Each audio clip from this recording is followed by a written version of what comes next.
Cuman kalau Zoom mending 2 kali sih, jangan terlalu lebih biar nggak software banget gitu.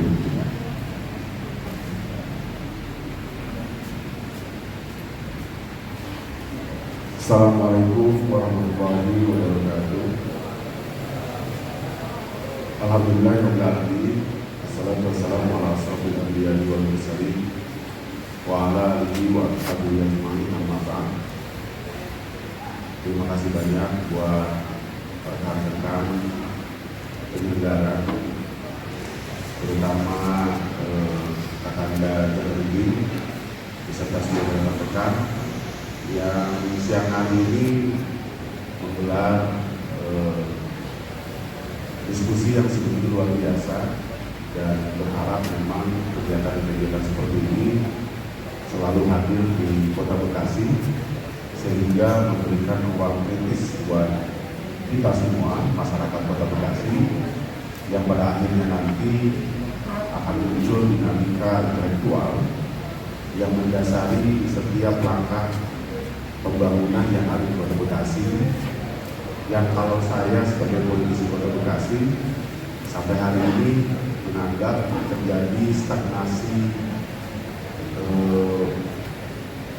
pola pembangunan yang lebih banyak mengedepankan aspek politis, aspek elektoral dibandingkan aspek-aspek empiris yang sesuai dengan perkembangan zaman dan kebutuhan masyarakat Kota Bekasi. Kata milenial muncul pada saat gelombang reformasi kuat dan berubah bangsa ini. Di fase awal pemilu elektoral yang masuk bukan anak muda, tapi kalangan-kalangan beruntung, kalangan-kalangan yang tak terhitung muncul pasca 98 yang merubah wajah demokrasi kita menjadi wajah demokrasi yang terbuka, wajah demokrasi yang berefek kepada pembangunan yang masih sangat jauh dari amanah reformasi. Berlanjut, kemudian di fase selanjutnya muncul para politisi yang memiliki kekuatan kelompok, berbasis kelompok, sehingga warna demokrasi itu menjadi warna yang khas. Di pasca 2009 baru anak-anak muda menjadi target dalam politik elektoral. Maka mulai muncullah anak-anak yang di bawah 30 tahun atau di bawah 40 tahun berkiprah di politik elektoral. Karena pada saat itu secara demografis Indonesia mulai muncul kelompok muda yang mencapai titik kemapanan, sehingga di fase 2009 itu banyak politisi-politisi muda yang muncul ke permukaan, walaupun rata-rata mereka tidak memenangkan karena ternyata mereka kalah dalam kelicikan sistem. Baru di fase 2014 lah banyak teman-teman muda yang muncul dan memenangkan pertarungan karena mereka memiliki kemampuan melakukan mobilisasi massa sampai ke tingkat TPS.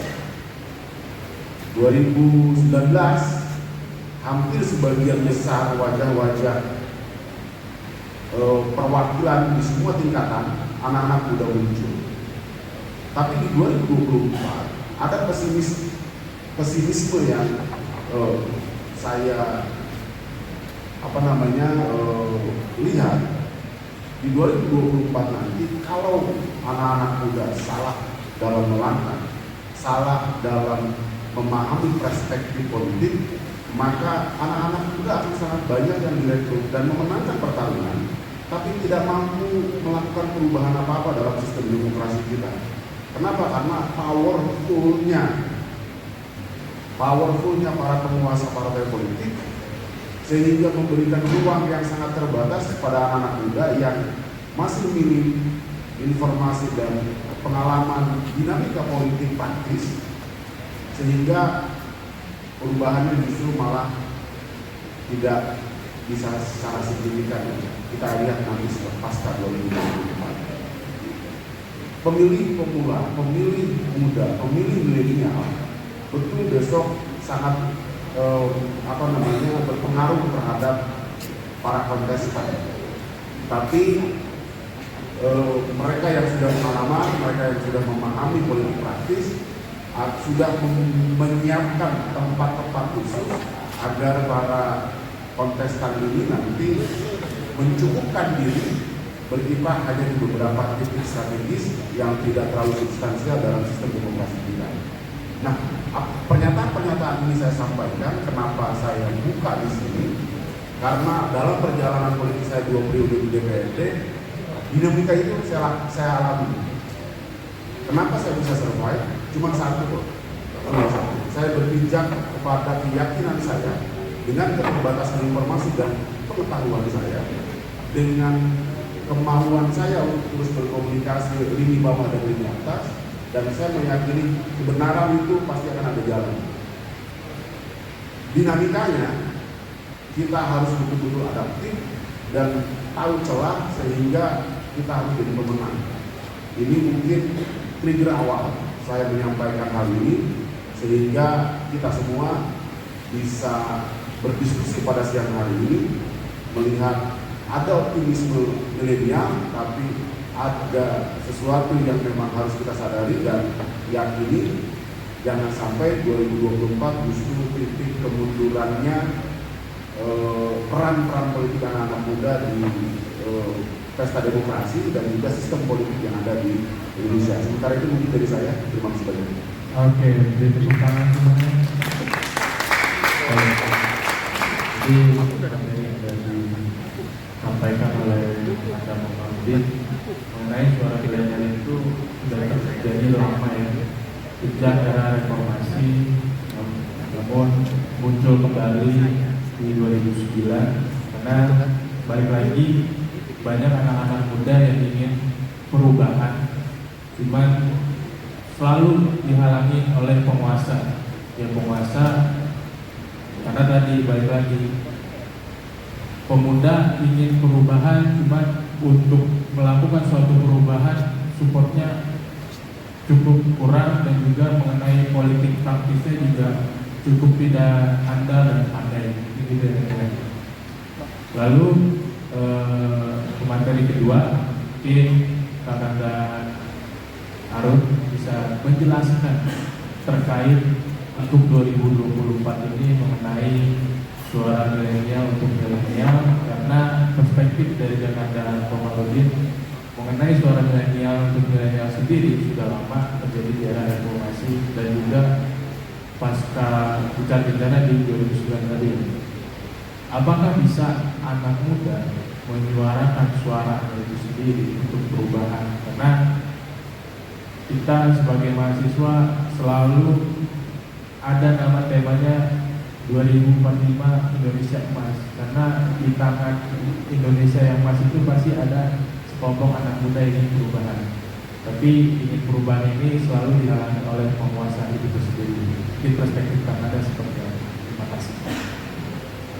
Assalamualaikum warahmatullahi wabarakatuh. Terima kasih moderator. Yang kami hormati Saudara Komarudin selaku anggota DPRD Kota Bekasi, Bu Dr. Dilan selaku akademisi dari Unisma, dan saudara-saudara semua, kawan-kawan mahasiswa S3 dan saudara wartawan atau dari media lain yang hadir meliput acara pada hari ini. Pertama-tama saya memperkenalkan diri, nama saya Harun, status masih mahasiswa, sekarang masih mahasiswa 1. Jadi saya kuliah, saya senang kuliah Pak Dewan. Saya dulu S1-nya pendidikan agama Islam, kemudian ngambil S2 hukum bisnis, kemudian sekarang masih sekolah lagi ngambil S1 hukum. Kemudian ngambil juga S3 hukum. Jadi senang sekolah. Kemarin saya ditanya oleh diskusi dengan ibu dekan saya, gimana Pak Harun setelah selesai ini? Saya bilang saya ingin lagi sekolah mengambil manajemen ekonomi, karena ekonomi berkaitan dengan negara kita. Kalau ekonominya lemah, maka demokrasinya akan menjadi lemah. Itu juga sebaliknya, hukumnya lemah, ekonominya lemah, maka negara akan menjadi terbelakang. Kira-kira pandangannya seperti itu.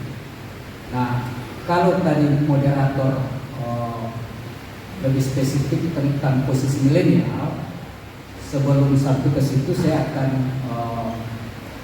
bermetamorfosa dulu, kemudian kembali feedback sebelum negara kita berdiri. Kalau kita mempelajari dari sejarah terbentuknya Sumpah Pemuda, kemudian dilahirkan oleh Budi Utomo dan sebagainya, itu semuanya lahir dari tokoh-tokoh milenial yang di bawah 40 tahun, di bawah 30 tahun, milenial pada zamannya, pada zaman itu, bukan milenial pada zaman sekarang. Kalau milenial itu kita pahami sebagai pendekatan umur, dan tidak ada satu negara pun di dunia ini terbentuk tidak berangkat dari gagasan-gagasan anak muda, gagasan-gagasan terpelajar ketika itu. Dan contoh konkretnya Indonesia, bagaimana misalnya Sumpah Pemuda dilahirkan oleh generasinya Insinyur Soekarno yang masih berumur 20 tahun, 30 tahun ketika itu, dan semua adalah dari kelompok terpelajar.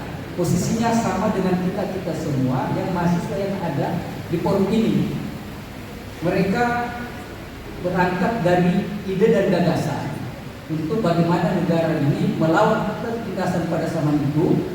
Ketertindasan yang dimaksud pada saat itu adalah kelompok yang menjajah beberapa kerajaan-kerajaan yang ada di Nusantara. Karena kita belum menjadi Indonesia pada saat itu, baru namanya Nusantara. Nusantara itu adalah Nusa dan Antara, adalah gugusan-gugusan pulau yang dikelilingi oleh laut.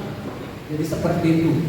Nah, kalau kita bicara lagi lebih jauh dengan pendekatan kerajaan, itu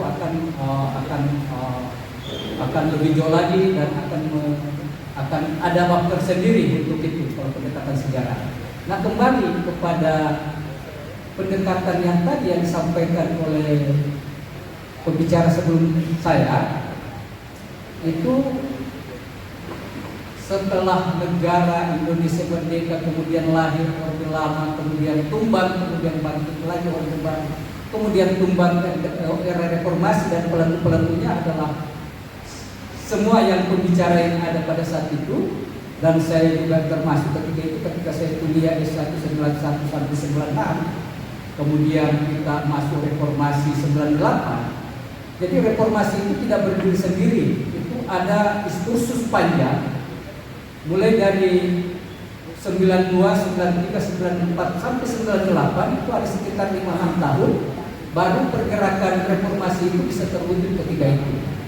Dan kelompok-kelompok yang menginisiasi itu adalah dari kawan-kawan mahasiswa yang seumuran dengan saudara-saudara yang hadir pada saat sekarang. Dan ketika perjuangan itu tercapai, kemudian istilahnya mahasiswa kembali ke kampus, kemudian hasil dari perjuangan itu kemudian disajikan kepada kelompok-kelompok generasi yang sebelum milenial ketika itu, kemudian dibelokkan arahnya reformasi sampai hari ini. Dan kecenderungan ya demokrasi dibaca oleh kelompok-kelompok yang punya kekuatan yang bisa mengatur demokrasi itu sendiri. Dan bahasa kerennya yang sering kita dengar adalah oligarki, pemilik modal. Nah, kalau bicara demokrasi, antara demokrasi dengan pemilik modal itu bisa bersejalan Bersejalan artinya sama-sama sejalan, tidak ada yang merasa kuat, tidak ada yang merasa mengatur, itu akan demokrasi akan berjalan pada realnya. Tapi ketika kelompok pemodal kemudian mencengkeram para politisi-politisi yang berjuang di demokrasi Indonesia, kemudian membelokkan arahnya sesuai dengan kepentingannya, maka demokrasi menjadi terancam, demokrasi menjadi alat mereka untuk kepentingan-kepentingan mereka. Nah sekarang posisi milenial di mana? Nah kalau kita lihat kondisi sekarang, posisi milenial itu akan mengambil peran yang lebih besar pada kondisi 2024. Kenapa? Kalau misalnya milenial tidak mengambil peran pada posisi 2024 ke depan, itu akan kembali lagi pada posisi 99, dan itu akan memulai baru lagi, dan tidak ada transformasi kepemimpinan keberlanjutan seperti itu. Nah, kalau kita melihat judul tadi suara milenial untuk milenial, sebenarnya kalau kita merujuk kepada calon-calon presiden dan wakil presiden yang sudah disahkan oleh KPU dengan tiga paket, 3 calon, kalau dari segi umur kita bisa melihat bahwa mungkin paslon nomor 2 yang bisa mewakili dari segi umur. Kemudian yang dari segi gagasan itu akan diuji nanti pada penyampaian gagasan-gagasan mereka ketika mereka akan menyampaikan visi-visinya di debat capres. Tapi kalau pendekatan umur itu mungkin di paslon nomor 2, karena di paslon nomor 2 terlalu berani untuk mengambil calon wakil presiden yang mewakili generasi milenial. Itu terlalu berani. Ini adalah pertaruhan politik Pak Prabowo, langsung saya sampaikan, untuk mengambil tokoh milenial dan kemudian menjadikan sebagai cawapres. Nah, untuk kedepannya ini perlu diuji. Diujinya di mana? Diujinya pada pemilihan presiden 2024. Kalau ini bisa terwujud, maka transformasi kepemimpinan yang selama ini kita laksanakan selama 20 tahun, sudah 4 kali pilpres, pemilihan presiden langsung, itu juga yang sering muncul. Tidak ada yang lain. Jadi tokoh yang di pilkada itu muncul, kemudian muncul lagi dan muncul lagi. Nah, ketika misalnya paslon nomor 2 memunculkan tokoh misalnya seperti saudara Gibran yang diposisikan sebagai anak milenial, dari segi umur, kemudian dari segi prestasi nanti kita akan uji ke depan, apakah ini bisa mewakili milenial untuk milenial, atau ada yang kita maksud milenial untuk milenial lebih pada penekanan bagaimana bisa mewujudkan kepentingan milenial itu untuk kepentingan kepemimpinan berikutnya. Ini kita akan lihat perkembangannya seperti apa ke depan. Jadi saya tidak bisa melihat kalau misalnya Pak Komar tadi menjelaskan tentang bagaimana perjalanan politik reformasi 20 tahun ini, dan memang kita sangat merasakan.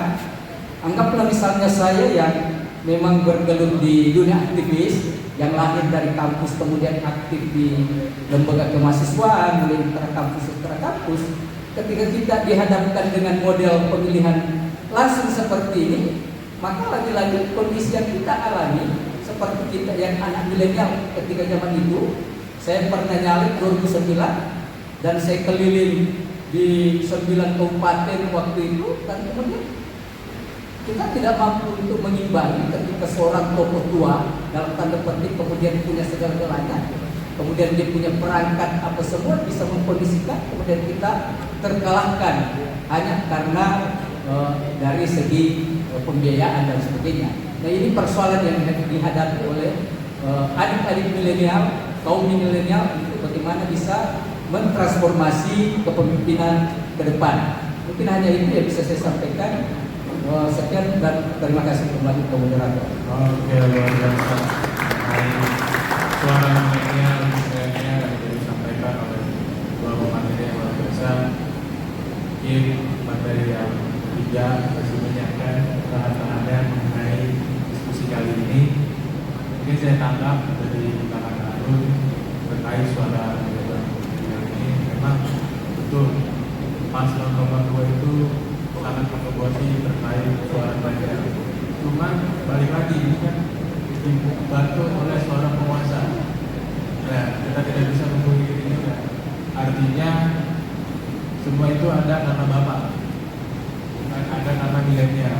Maka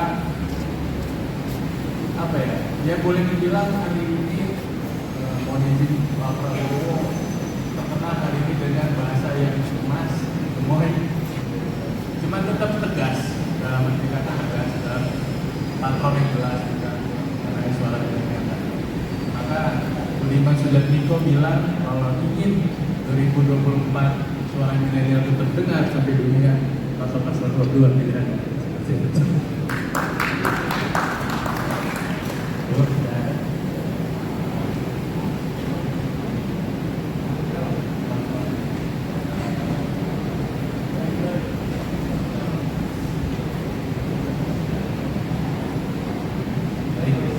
Untuk materi selanjutnya akan disampaikan Ibu Duta Novita, nanti akan ditampilkan slide-nya ya.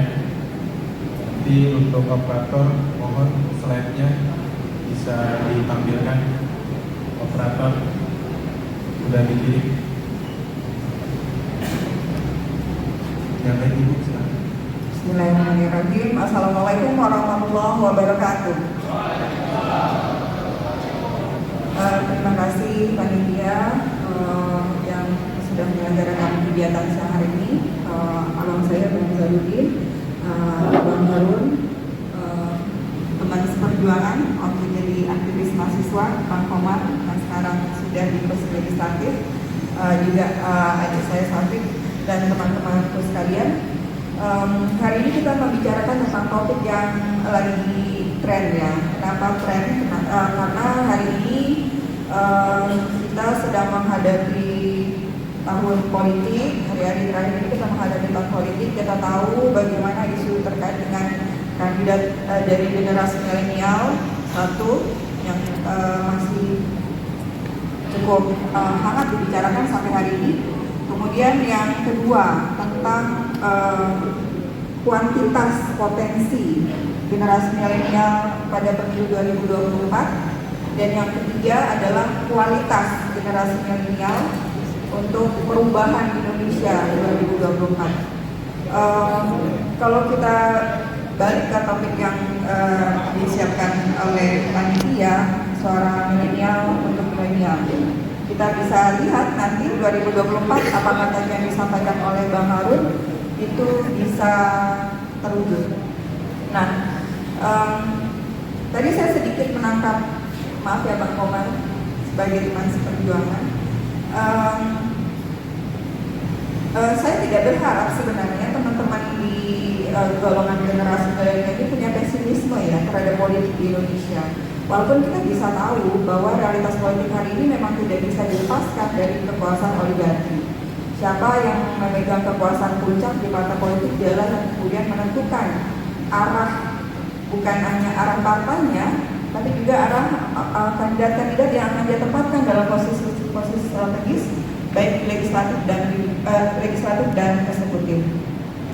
Termasuk salah satunya adalah bagaimana kemudian melihat potensi generasi milenial untuk bisa mendapatkan simpati dan dukungan dari voters dari generasi milenial juga. Kalau kita lihat kategorinya, udah bisa muncul? Next. Saya tadi sedikit bikin slide ya supaya ada gambaran aja arah diskusi kita pada siang hari ini. Pembagian generasi dimulai dari generasi baby boomers, di mana ketika itu pasca Perang Dunia Kedua banyak korban perang, banyak jumlah penduduk dunia berkurang secara signifikan. memungkinkan sehingga ada program untuk kemudian usia-usia kelahiran tahun 64 ini kan usia-usia yang survive atau bertahan dari korban Perang Dunia Kedua yang kemudian dikategorikan sebagai baby boomers. Jadi diharapkan generasi-generasi di tahun ini melahirkan lahir kemudian menjadi penerus bagi generasi setelah pasca Perang Dunia Kedua, pasca Perang Dunia Kedua. Kemudian ada generasi X lahir 65 sampai 76. Yang berikutnya generasi milenial ini kategorinya lahir 77 sampai 94. Kebetulan saya masuk di generasi ini, mungkin Bang Komar juga ya. Saya tahun 81, jadi saya masuk ke dalam kategori generasi ini. Jadi sedikit banyak mungkin Abang lihat bahas, oke. 6576 ya Abang. Saya di generasi ketiga juga teman-teman. Jadi generasi milenial ini adalah generasi transisi ya, perpindahan antara generasi yang sangat akrab dengan teknologi yang masuk kategori konvensional, ketemu televisi, ketemu pager, ketemu telepon rumah, ketemu telepon koin. Kemudian kita juga hari ini menikmati, merasakan manfaat dari perubahan perkembangan teknologi dengan munculnya Internet of Things, Big Data, Analytics, Artificial Intelligence, robotik dan sebagainya, yang kemudian menandai perubahan karakter zaman, karakter manusia di zaman yang baru ini. Jadi sebenarnya kalau kita bicara kenapa sih harus dikotak-kotakan generasi ini, sebenarnya itu adalah dampak dari perkembangan ilmu pengetahuan dan teknologi yang mengubah cara berpikir manusia yang lahir di zaman masing-masing tersebut. Itu sebenarnya intinya. Kenapa harus dibuat kategori? Kita bisa melihat generasi Alpha yang lahir terakhir antara tahun 2011-2015, mungkin teman-teman yang punya adik atau yang sudah menikah, yang punya anak yang baru lahir, dari lahir aja atau bahkan belum lahir itu sudah punya media sosial, walaupun yang bikin orang tuanya. Terus setelah lahir umur 1 tahun 2 tahun sudah eksis di media sosial, sudah eksis di TikTok. Dari situ sebenarnya kita bisa lihat bahwa generasi Alpha ini generasi yang dari lahirnya sudah akrab sama teknologi. Jadi cara berpikirnya sudah berkelindan atau sudah bercampur baur dengan perkembangan teknologi hari ini. Jadi kalau kita membandingkan jangan di sini terus nggak masalah, maju ke depan. Terutama 2024. Kita akan lihat. Next. Nah, sebelum kita bicara soal kemana sih kecenderungan politik generasi milenial, kemana sih kesukaan mereka, kita harus tahu dulu ini karakter generasi ini model seperti apa ya. Ini kan sebuah potensi ya, sekitar 50, nanti ada datanya dari KPU saya tampilkan juga. Kita lihat generasi ini adalah generasi yang pertama, kecanduan sama internet. Bangun tidur sampai tidur lagi itu tidak pernah bisa lepas dari yang namanya smartphone. Bahkan lebih mungkin sudah familiar, kita menemukan istilah lebih baik ketinggalan dompet daripada ketinggalan handphone. Karena handphone itu semuanya ada hari ini, termasuk ya karena pemanfaatan jaringan internet. Nah jadi konsumsi internetnya 7 jam loh sehari. Generasi milenial ini mungkin lebih lama akses internetnya dibandingkan tidur. Oke, yang kedua mudah terpaling ke lain hati. Nah ini menunjukkan bahwa generasi kategori ini generasi yang tidak loyal sebenarnya terhadap pilihan termasuk pilihan politik. Mereka cenderung rasional. Kenapa? Benefitnya apa buat mereka untuk mereka memilih si A, si B, si C, partai A, partai B, partai C? Mereka akan lihat itu. Jadi loyalitasnya itu memang harus diuji dulu. Karena banyak sekali yang loncat-loncat antar partai hanya karena melihat bahwa saya udah gak cocok sama partai ini, semua pindah. Sebenarnya itu adalah gambaran karakter generasinya, termasuk ketika mereka memilih sebuah pekerjaan. Generasi milenial sekarang generasi yang gampang bosan dengan kerjaan tempat itu. Pengen coba ini, pekerja di tempat ini belum setahun udah pengen pindah dan sebagainya. Itu adalah gambaran cara berpikirnya termasuk dalam soal politik. Terus yang ketiga, kerja cepat, kerja cerdas. Nah, generasi milenial adalah bukan generasi yang pemalas. Generasi ini walaupun dia suka loncat sana loncat sini, tapi sebenarnya mereka itu persistensi terhadap apa yang mereka sukai itu kuat. Kalau mereka suka terhadap sesuatu, mereka bisa sampai mempelajari atau menjalani itu gitu. Tergantung berarti apa nih yang menarik buat mereka untuk kemudian peserta pemilu, apakah partai, apakah caleg-caleg nanti atau capres misalnya, mendapatkan apa yang paling disukai sama generasi milenial untuk mendapatkan suara mereka berikutnya. Nah, ini juga generasi yang liburan kapan saja dan di mana saja. Temanya healing, self love, mental health. Itu fenomenanya teman-teman. Fenomena generasi ini memang seperti itu. Jadi kalau kita melihat postingan-postingan yang kebanyakan galau di media sosial dan itu kebanyakan generasi milenial, memang seperti itu karakter jiwanya. Itu adalah dampak dari teknologi yang hadir di dalam kehidupan mereka yang membuat mereka akhirnya jadi mudah goyang sebenarnya secara kejiwaan. Makanya isu-isu tentang kejiwaan sangat tren di generasi ini. Makanya siapa yang bisa mendapatkan hatinya dapat tuh suaranya.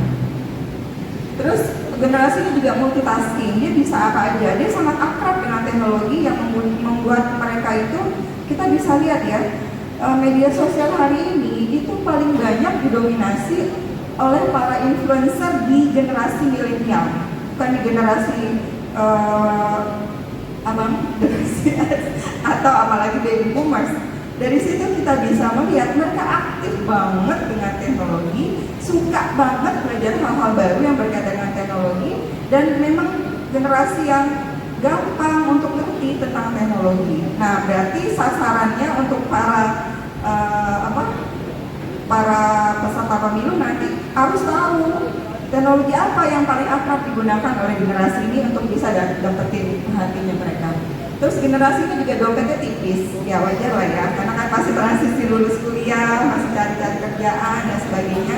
Apalagi sekarang ada lagi model kerjaan dengan remote area yang nggak harus ke kantor tapi dapat penghasilan. Itu juga menjadi karakter generasi milenial hari ini untuk nyari kerjaan. Jadi jangan berharap generasi milenial, sebagian masih ada yang suka jadi ASN, tapi lebih banyak lagi mereka yang pengen jadi freestyle aktivitasnya, dapat duit, tapi hobi juga dapat, capai liburan juga dapat. Nah, makanya kenapa banyak generasi ini yang suka kerja-kerja remote, kerja-kerja yang nggak harus masuk kantor, tapi dapat penghasilan. Terus, nah ini satu hal yang menjadi ironi ya. Generasi ini cuek dengan politik. Milenial itu menganggap politik adalah not their business, not my business gitu. Kenapa? Ya karena mereka belum dapat value-nya. Dagangan dari partai politik atau dari caleg atau capres ini belum menyentuh hati mereka yang bisa menjawab kebutuhan mereka. Jadi mereka masih cenderung a priori dan apatis terhadap politik. Karena mereka kan rasional. Mereka mengakses informasi dari berbagai sumber. Jadi mereka akan meng-cross-check berbagai informasi itu by themselves, oleh mereka sendiri. Mereka nggak percaya omongan si A, si B, si C. Mereka cari tahu sendiri informasinya. Makanya kalau mereka melihat bahwa politik ini masih sesuatu yang tidak menjanjikan untuk diri mereka dan masa depan mereka, belum tentu mereka tertarik untuk terlibat aktif. Next, generasi ini juga suka berbagi. Next, ini karakter generasinya, melek teknologi, kemudian kreatif, menerima perbedaan. Mereka isu-isu pluralisme dan sebagainya itu bagian dari kehidupan mereka, teman-teman. Jadi kalau mereka digiring ke isu bias sara itu nggak mempan. Terus peduli terhadap sesama, banyak ya kegiatan-kegiatan volunteerisme yang mereka lakukan. Terus senang berekspresi. Nah, kelemahannya adalah fear of missing out. Mereka tuh nggak mau ketinggalan tren. Nah, sekarang berarti gimana strateginya para pemilih, para peserta pemilu ini untuk bisa menjadikan politik, terutama pemilu 2024 ini sebagai tren untuk generasi mereka. Harus ada message yang menarik untuk mereka yang membuat mereka menganggap bahwa pemilu 2004 ini adalah masa depan mereka, bukan hanya masa depan para peserta pemilu. Message-nya itu yang harus dikemas, menarik di level usia mereka. Next. Nah, kategorisasi kaum milenial, pertama mereka lagi politik sudah tidak mau ikut campur dengan urusan politik antara a priori, apatis, meskipun sekarang di kandidat-kandidat capres ya sudah ada satu bagian struktur tertentu yang ngurusin milenial, karena memang pendekatannya nggak bisa sama dengan pemilih generasi baby boomers untuk menyampaikan pesan-pesan kampanye ke mereka.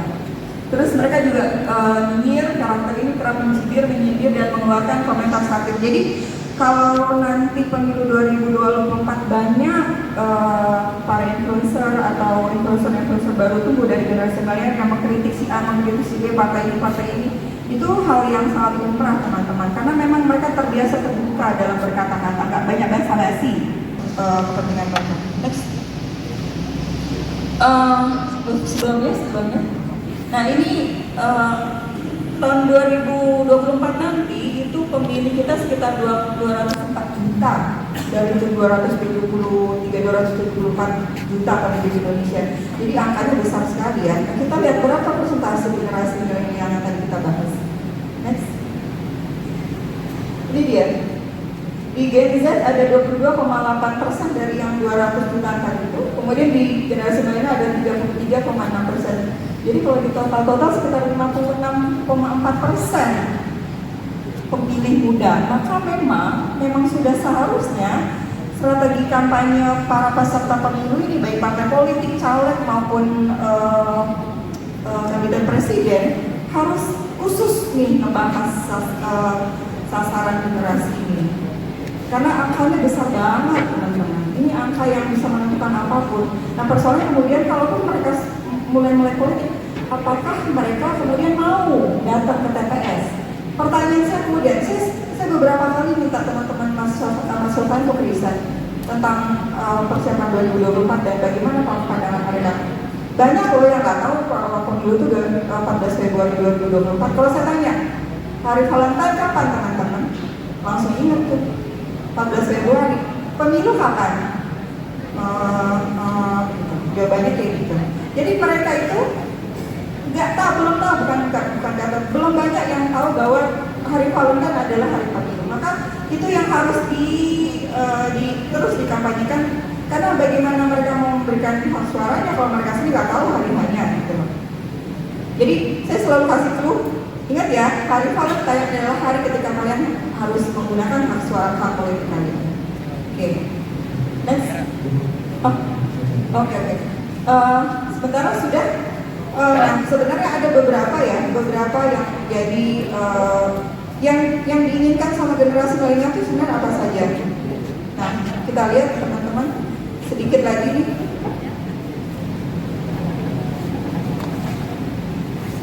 Karakter calon pemimpin yang menarik bagi pemilih muda.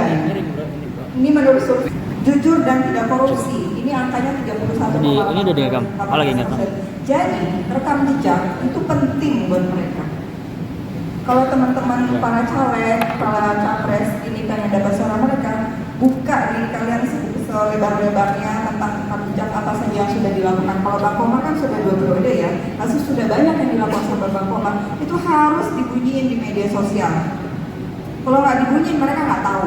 Mereka butuh informasi itu. Jadi mereka butuh rekam jejak jujur dan tidak korupsi, kemudian berprestasi saat memimpin, berarti apa saja yang sudah dilakukan dalam periode sebelumnya, atau kalaupun belum pernah masuk ke legislatif atau eksekutif misalnya, setidaknya track record di aktivitas sosial, aktivitas masyarakat dan sebagainya itu harus dipublish sebanyak-banyaknya. Itu karakter, itu calon pemimpin yang diharapkan. Kemudian isu yang menarik bagi pemilih muda di pemilu 2024 adalah kesejahteraan masyarakat. Seperti yang tadi kita bahas ya teman-teman, bahwa mereka tuh butuh bukan hanya janji, tapi kepastian bahwa mereka kalau lulus kuliah, lulus sekolah itu dapat lapangan pekerjaan yang sesuai dengan kompetensi dan minat mereka. Berarti perlu kampanye tentang apa yang mau disiapkan oleh para kandidat ini untuk meningkatkan kesejahteraan mereka dan menyiapkan lapangan kerja buat mereka. Karena angka ini angka yang cukup besar, di angka 44% dan 21%. Mereka butuh kesejahteraan dan butuh penyediaan lapangan kerja. Mungkin sementara itu sebagai penata diskusi, nanti kita bisa diskusi lebih lanjut. Jadi harus jelas sasarannya. Dan mereka hanya jadi pekerja sosial, tapi mereka tidak pernah diajak untuk kritis terhadap kebijakan-kebijakan politik anggaran kesehatan yang ada di satu kota tertentu, atau bahkan yang sering digaungkan tentang bagaimana anak muda bisa berkecimpung atau bisa keluar dari lingkungan ketidakberdayaan mereka secara ekonomi. Pada kenyataan yang lainnya, ternyata dinas UMKM di satu kota, dinas perindustrian dan perdagangan di satu kota, 1 tahun hanya dikasih anggaran 10 miliar. Ironi ini gak pernah disampaikan oleh para politisi itu kepada anak-anak muda yang belum memilihnya. Mereka hanya dicekoki dengan program-program setahun sekali pelatihan kursus AC, setelah itu tugas negara selesai. Nah, ini fakta. Saya mengalami 2 periode di DPRD Kota Bekasi, melihat itu secara gamblang, dan saya suarakan betul-betul tentang keberpihakan pemerintah Kota Bekasi terhadap anak-anak muda.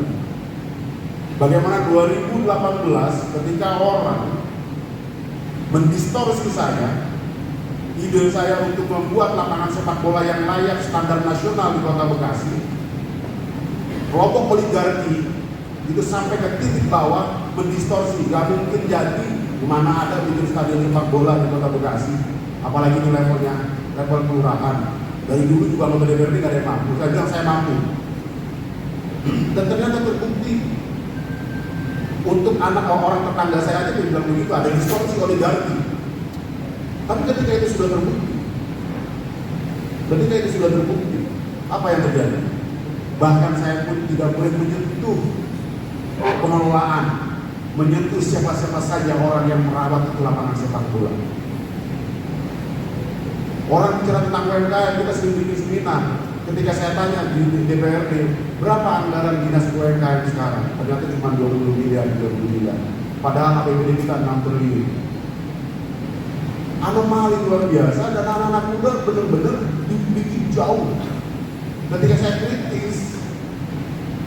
kritis, maka dibuatlah oligarki politik di gedung DPRD dengan para pemimpin fraksi di DPRD, itu memberikan ruang yang sangat besar buat mereka untuk melakukan negosiasi politik hanya pada persoalan aspirasi. Mereka dibikin heroik ketika pada saat jalan gang di rumahnya dibikin satu spanduk, terima kasih Pak Dewan sudah bikin saluran air kami ini bersih, rapi, hanya 80 meter. Tapi kenyataannya di gedung DPRD, kami yang bersuara lantang tentang bagaimana ruang publik buat anak-anak muda yang tidak berbayar tidak dikasih ruang. Pertanyaannya, oligarki itu dari mana? Oligarki itu tadi saya bilang, tandaskan dari awal, bukan persoalan anak dan bapak, bukan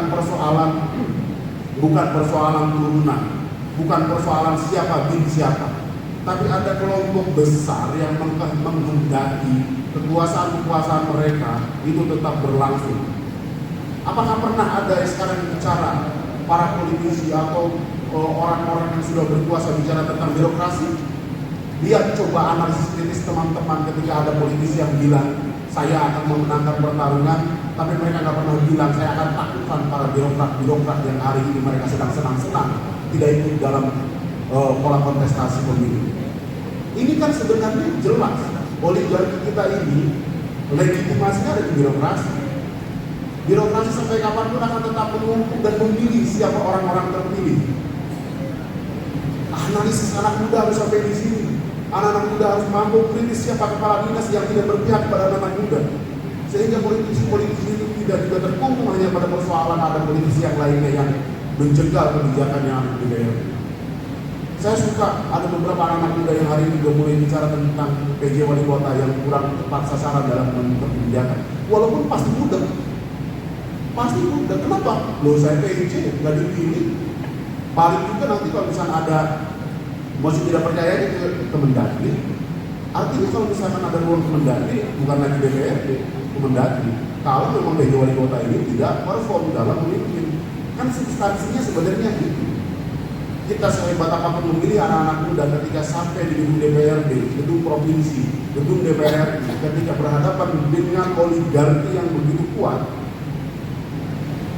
mereka tidak mampu melawan, maka yang terjadi apa?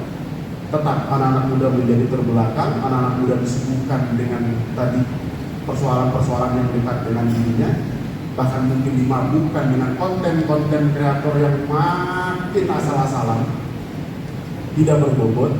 Makanya saya bilang tadi, saya berterima kasih dengan Bang Ujit. Forum-forum inilah sebenarnya forum terbuka. Ada orang politisi yang mau ngomong seperti ini kepada anak-anak muda di forum yang tepat, di forum yang semua orang di sini adalah pemikir, sehingga apa yang saya sampaikan, saya yakin betul ini menjadi resonansi besar kepada penyadaran publik, terutama buat anak-anak milenial. Itu mungkin sementara aja. Terima kasih.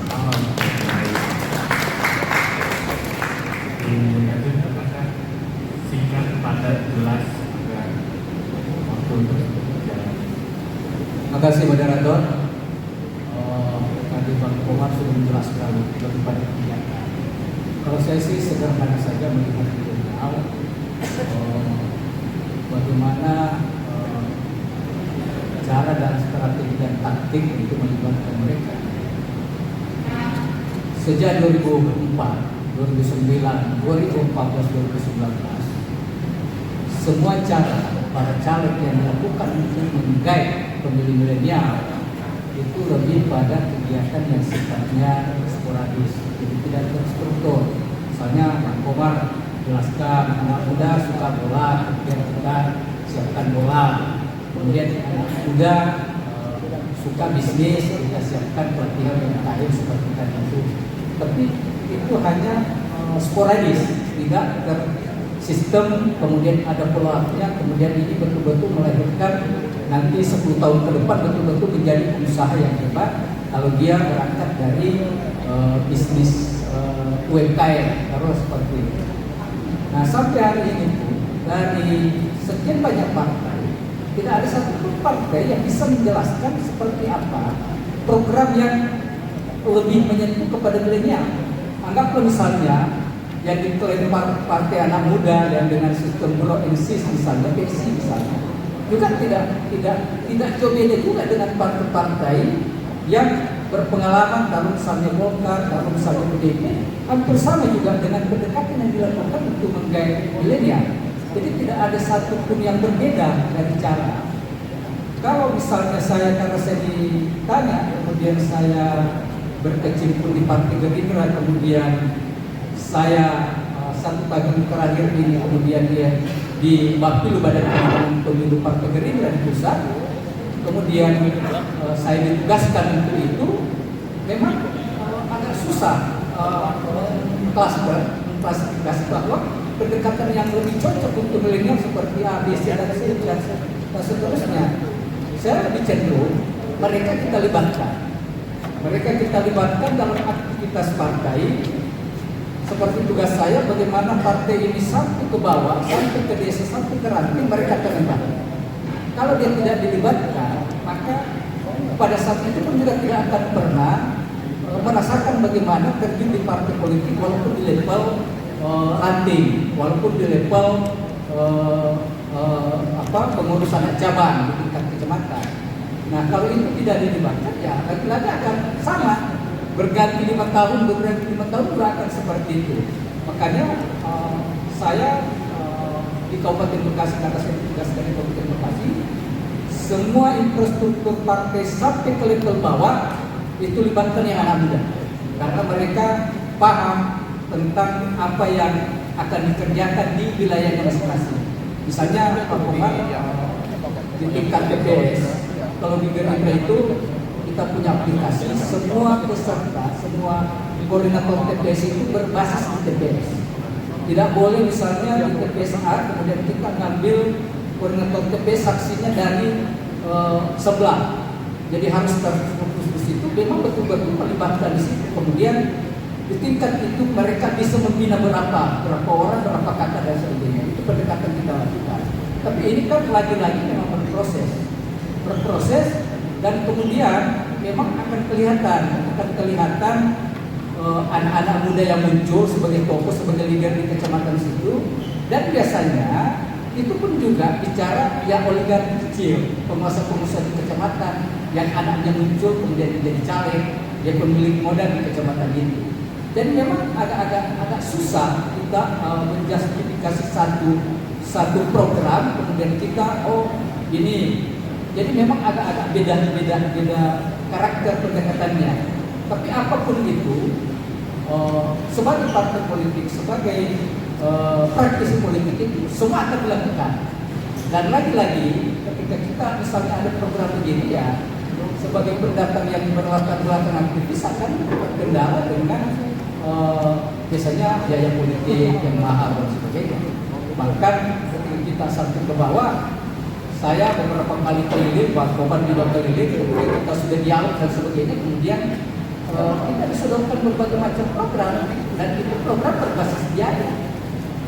Dan itu kendala yang kita ini, ketika kita mau sampaikan, kita mau mengikuti kemauan mereka, sampai pun 10 miliar, 20 miliar pun juga habis dalam ketika itu. Dan itu yang dirasakan oleh para caleg ketika bersosialisasi ke masyarakat. Nah, kalau secara spesifik tidak ada yang spesifik, tapi lebih pada muncul dari keinginan dari bawah dan kita respon sebagai caleg.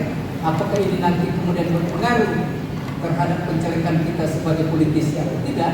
Kita diuji lagi pada saat ini. Mungkin hanya itu yang bisa saya sampaikan. Kembali ke moderator. Baik, terima kasih Bang Raja.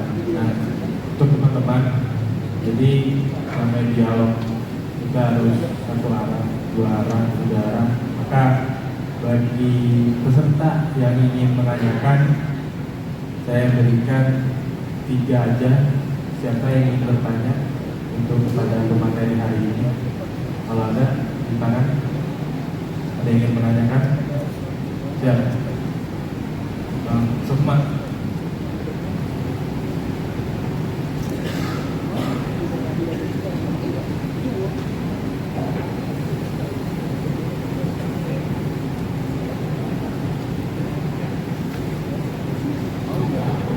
Cek. Ya, bismillahirrahmanirrahim. Assalamualaikum warahmatullahi wabarakatuh. Perkenalkan, nama saya Arif dari Universitas Ramasarkia, Bekasi, Januari. Dari pemaparan yang disampaikan pemateri tadi memang sangat relate apa yang terjadi pada hari ini.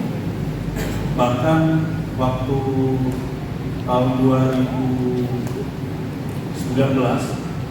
saya pernah membuat kajian terkait dengan film dokumenter pergerakan tahun 98, sehingga berkesimpulan bahwa gerakan itu ternyata hanya untuk memuaskan hasrat mahasiswa sehingga tidak akan terjadi lagi gerakan-gerakan selanjutnya. Itu satu. Kedua, ada lagi terjadi gerakan pada tahun terkait dengan demonstran RUU KUHP dan RUU KPK. Itu pun terjadi penggembosan yang sangat masif dilakukan oleh pemerintah, dan itu dilakukan oleh instansi pemerintah.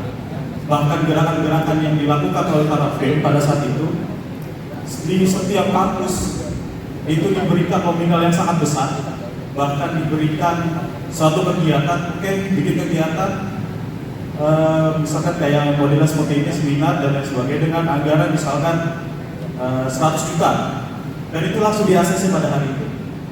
Dan hari ini kenapa mahasiswa pada hari ini kumpul dalam gerakan? Karena memang sudah disetting pada dari tahun 98 sampai hari ini. Itu satu. Kedua, kenapa milenial pada hari ini tidak tertarik dengan politik? Itu karena memang trust isu generasi milenial terhadap politik. Misalkan yang terjadi pada hari ini, Presiden Jokowi pernah mengatakan bahwa janganlah terlalu banyak drama. Padahal drama itu dibuat oleh partai politik itu sendiri. Pada saat misalkan kita lihat penguasa pada saat itu diprakarsai oleh salah satu partai, tapi presidennya mendukung paslon lain. Seakan-akan mereka ini, oh saya tersiksa, oh saya disakiti, oh tidak mendukung paslon ini. Jadi anak-anak milenial ini melihat, kok kayak drama Korea, bahkan lebih dari drama Korea gitu. Jadi saya melihat ini adalah suatu fenomena yang dilakukan oleh Garki, dan anak-anak milenial ini merasanya kayak tertawa aja lihatnya, kok lucu ya mereka ini. Bahkan benar apa kata Gus Dur pada tahun 99 kalau nggak salah, bahwa memang parlemen itu adalah perkumpulan anak-anak TK. Bahkan tidak hanya di parlemen, bahkan untuk di tingkat provinsi, bahkan juga kota dan lain sebagainya. Saya pernah berdialog dengan salah satu staf wali kota pada saat itu, bahwa ada ide-ide dan gagasan yang saya tawarkan pada saat itu. Bang, coba tolong buatlah BUMD terkait dengan pasar. Kenapa pasar? Karena Bekasi ini adalah salah satu penopang ibu kota Jakarta. Bahkan transaksinya akan lebih besar lagi, bahkan bisa menyaingi provinsi DKI itu sendiri, karena melihat dari transaksi yang begitu besar yang dilakukan oleh masyarakat Bekasi. Dan satu lagi adalah ruang terbuka. Terbuka terkait dengan apa? Biar ada kajian-kajian, misalkan ruang terbuka terkait dengan taman yang begitu besar seperti Taman Menteng dan lain sebagainya. Untuk apa? Untuk menjadi wadah anak-anak mahasiswa, jadi bahan kajian gitu. Jadi mereka bisa kajian di sana dan lain sebagainya. Nah, pertanyaan intinya adalah bahwa bagaimana para legislator atau para caleg ini menghilangkan rasa isu terhadap anak-anak milenial pada hari ini. Karena anak-anak milenial ya rasa isunya itu sangat tinggi. Bahkan di 2019 kayaknya pernah ada gerakan golput oleh anak-anak milenial yang diperakarsai salah satu YouTuber. Itu aja. Sekian, Assalamualaikum warahmatullahi wabarakatuh. Waalaikumsalam warahmatullahi wabarakatuh.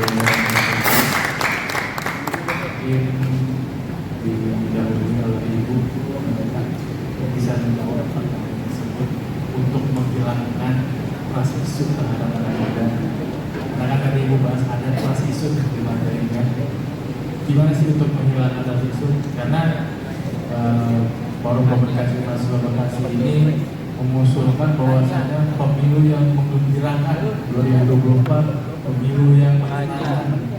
Jadi gimana tuh untuk menghilangkan rasa isu, dan juga nanti untuk para caleg dimohon gimana tuh untuk adanya ruang terbuka, gimana tuh adanya BUMD agar kelas-kelas mahasiswa bisa masuk ke sana.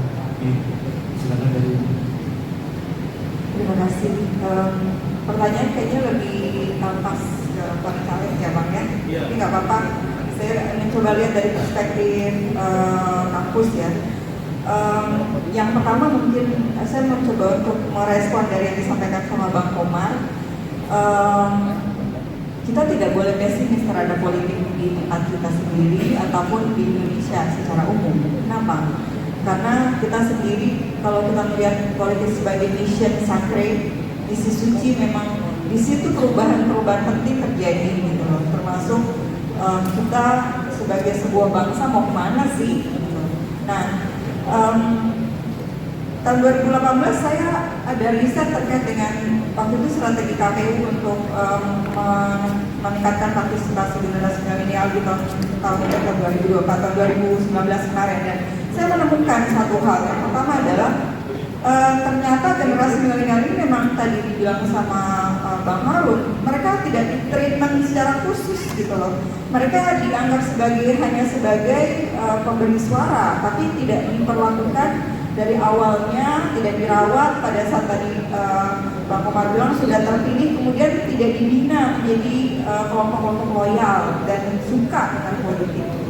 Jadi memang mereka lebih dalam tanda kutip dipergunakan suaranya untuk kepentingan sesaat aja. Nah, di Bekasi itu 38% pemilih milenial tahun 2019, secara nasional 40%. Sekarang 56%, angkanya naik signifikan sekali.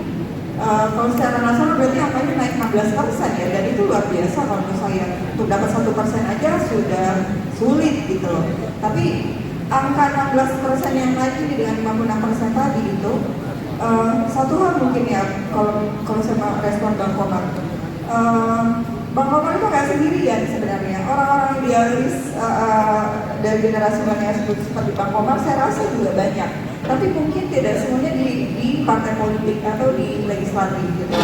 Jadi yang perlu dibangun strateginya adalah bangun co-working group gitu. Jadi bangun komunitas-komunitas kampus kah, komunitas aktivis kah, komunitas diskusi kah, yang sama-sama punya konsep terhadap perubahan di Bekasi khususnya gitu. Yang sama-sama punya keinginan untuk memberikan ruang kepada anak-anak muda bersuara, berkarya, mengarahkan kebijakan seperti yang mereka harapkan gitu. Jadi jangan merasa sendirian. Kalau menurut saya, ada yang namanya civil society, ada kampus, ada komunitas-komunitas yang itu bisa dilibatkan untuk memberikan penyadaran. Dan itu kan kelompok-kelompok kecil biasanya komunitas itu kan biasanya loyal. Mereka tuh loyal. Kenapa? Karena satu kepentingan. Jadi pendekatan kepada mereka bukan pendekatan menjelang pemilu, tapi pendekatan dari mulai persiapan pemilu sampai setelahnya, setelah terpilih dan sebagainya. Jadi mereka jadi masa loyal gitu. Dan saya rasa civil society di Kota Bekasi ini angkanya cukup besar karena banyak kampus di Kota Bekasi. Jadi ini yang bisa dimanfaatkan gitu oleh para teman-teman legislator atau caleg dari generasi milenial untuk menjaga komunitasnya, ya gitu. Terus yang berikutnya, dengan hadirnya internet, jadi strategi perangnya agak harus beda Bang Harun. Jadi nggak bisa hanya dalam perang darat terus. Sekarang kita sudah punya teknologi, harus ada kombinasi dan perspektif berbeda dalam perang memenangkan suara ini. Kalau menurut saya, pemanfaatan media sosial mau tidak mau harus diperlakukan secara khusus dan spesial. Kenapa?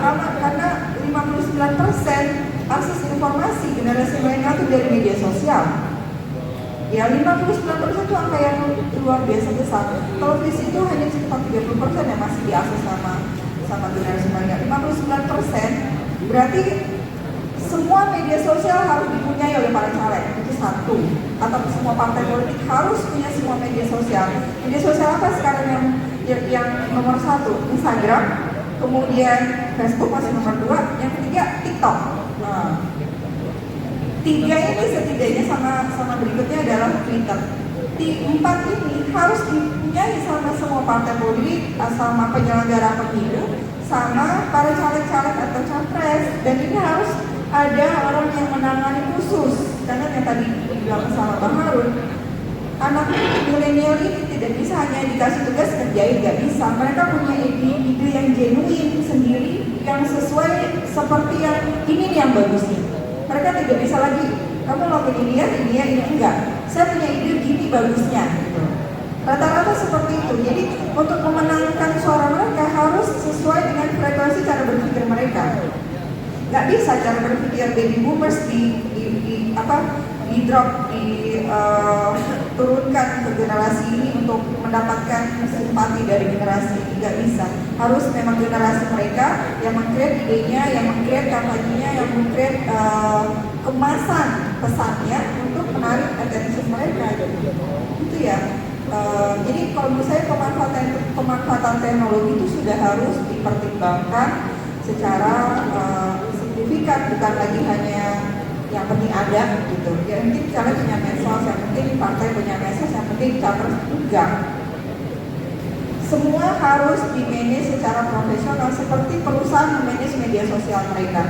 Kalau perusahaan itu kan memanage media sosial karena mereka berpikir subscription-nya mereka, langganan mereka akan berdampak kepada sustainability atau keberlangsungan perusahaan. Nah, sama dalam konteks politik juga perlakukan para voters ini sebagai customer kalau dalam perspektif ekonomi.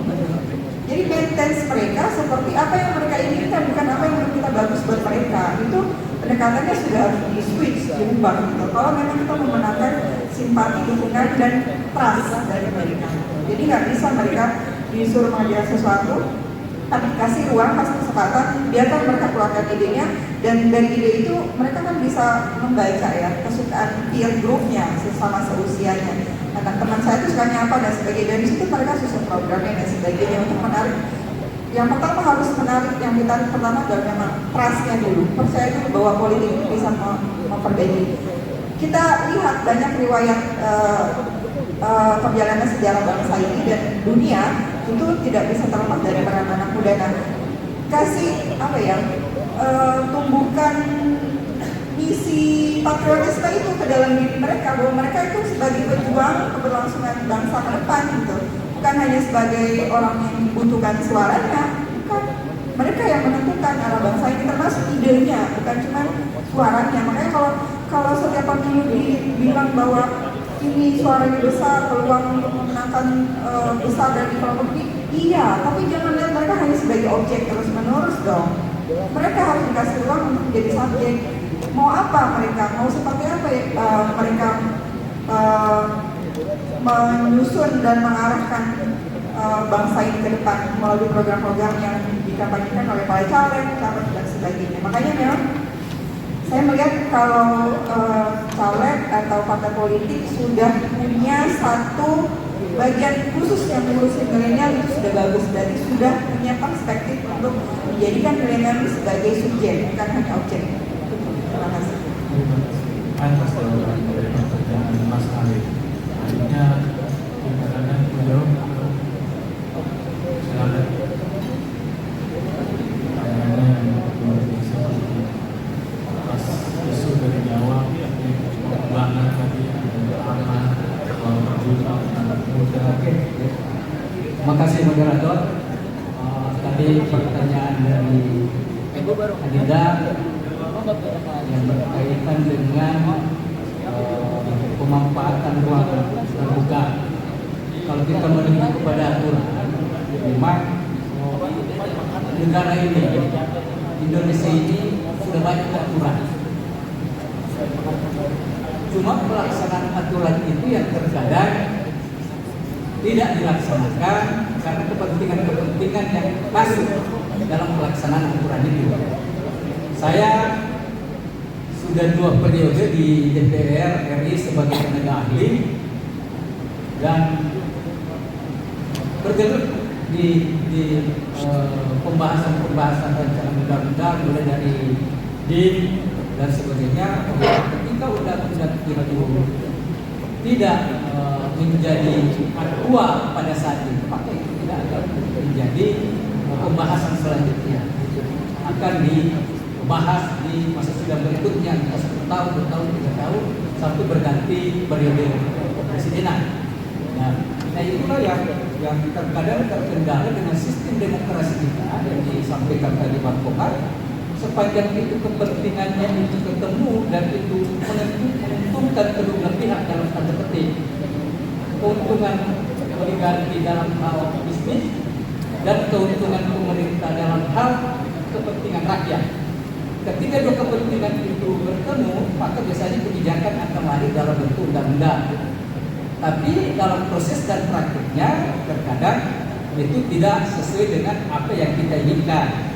Misalnya peraturan tentang ruang terbuka hijau dalam peraturan Kementerian Pertanahan ATR itu diatur di peraturan nomor 14 2022 tentang pemanfaatan ruang terbuka hijau di tingkat kabupaten kota dan sebagainya.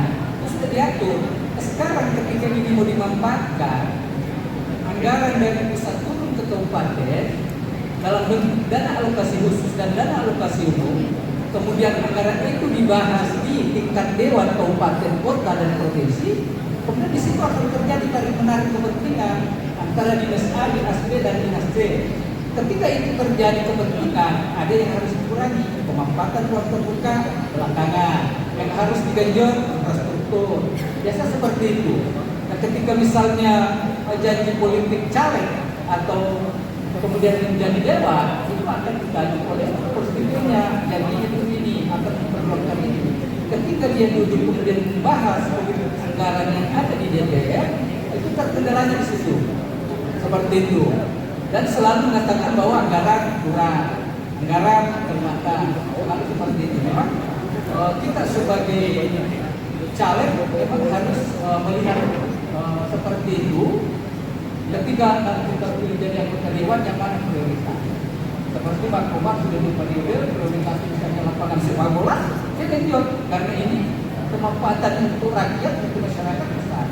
Dan kemudian dia berhasil mewujudkan itu, perjuangan itu. Kemudian yang menikmati itu adalah orang lain, urusan lain. Yang penting ide awal itu kita perjuangkan. Karena begini, terkadang di politik itu ketika misalnya muaranya tidak ketemu, itu tidak akan mungkin diproses. Ketika muaranya ketemu, sebuah kebijakan itu akan lahir dan akan diproses. Itulah namanya seni dalam berpolitik. Kemudian kembali kepada demokrasi, karena negara kita terlanjur mengambil jalan bernegara adalah demokrasi, bukan kerajaan yang tadinya awalnya adalah kerajaan. Kita itu awalnya negara Indonesia Nusantara ini kerajaan. Ketika kerajaan karena kita menolak, ketika itu tidak ada lagi istilah putra mahkota, kemudian para pondip padir beserta para terpelajar ketika itu kemudian ya udah kita mengambil jalan demokrasi perwakilan dari kerajaan-kerajaan ketika itu kemudian melahirkan NKRI. Kemudian dalam saluran berdemokrasi kita ada yang tersendat, dalam salurannya itu ada yang tersendat, itu dalam perjalanannya demokrasi akan menunjukkan cara sendiri.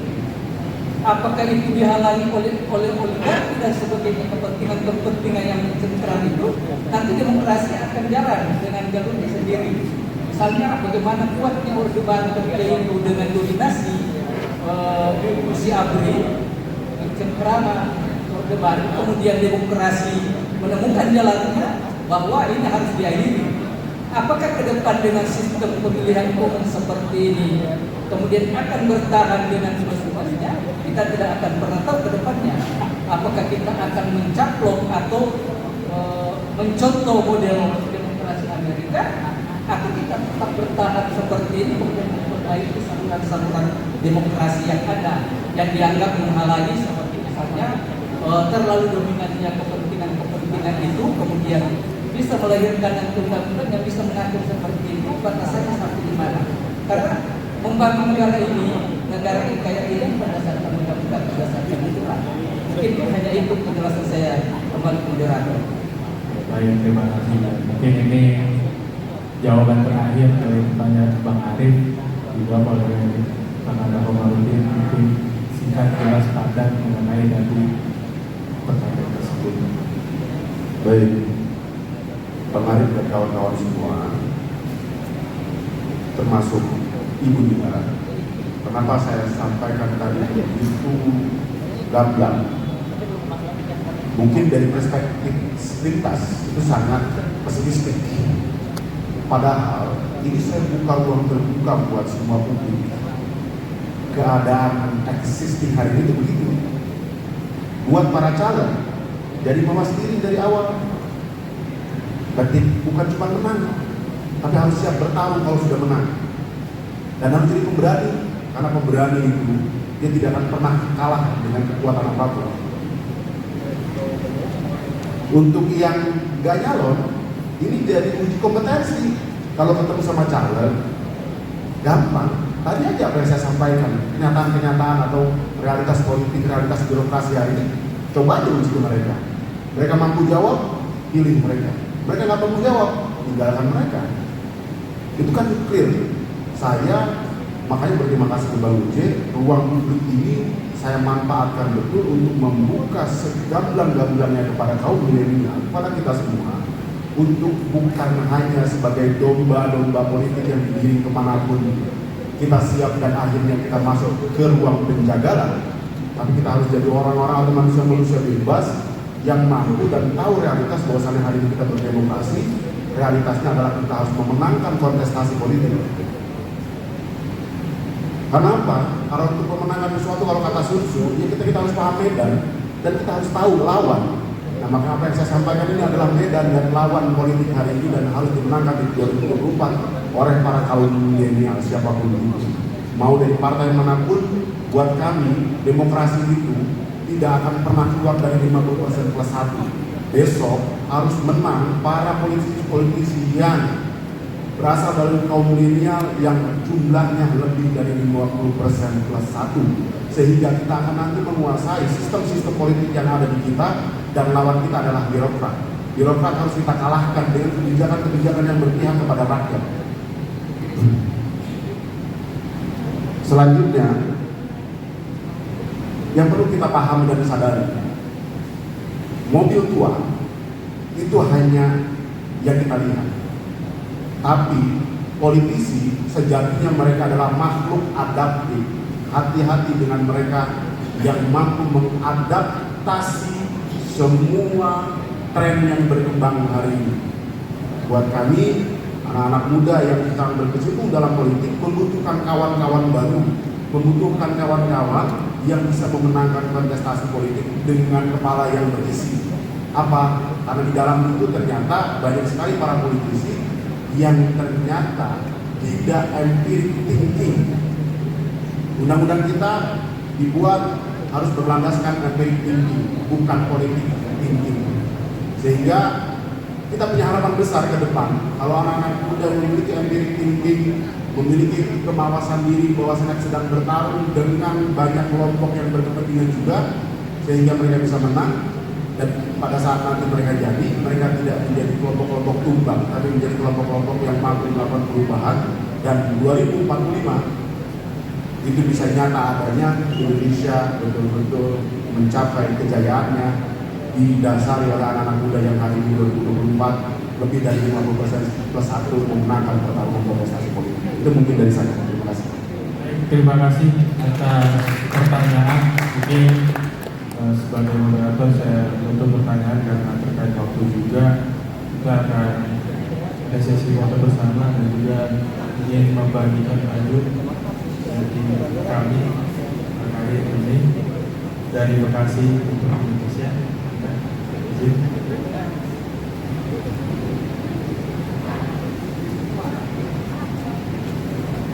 Baik, dari kesimpulan apa yang saya dapatkan mengenai suara milenial untuk milenial, bahwasannya 2024 nanti memang harus milenial yang bergerak, karena sebagaimana anak-anak muda dan yang bilang harus berani, dan juga kalau dipilih sebagai anggota legislatif jangan hanya mengamati hanya, tapi harus tetap menyuarakan walaupun itu satu program. Walaupun satu program tetap terus berkelanjutan, dan juga trust issue yang sedang dialami anak-anak muda sekarang ini kita bisa lawannya dengan cara dari partai-partai politik dan caleg-caleg ini bisa meng-create dengan baik, dengan bagus, tanpa bualan maupun jualan yang kurang bagus. Lalu tadi di akun media sosial caleg maupun partai politik harus dikemas dengan sebagaimana suatu perusahaan.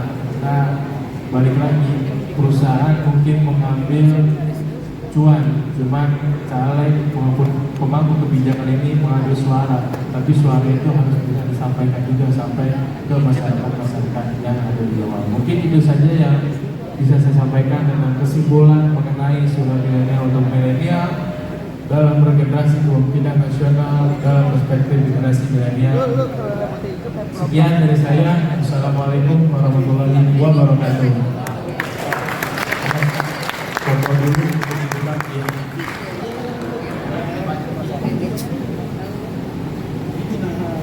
Dari abang.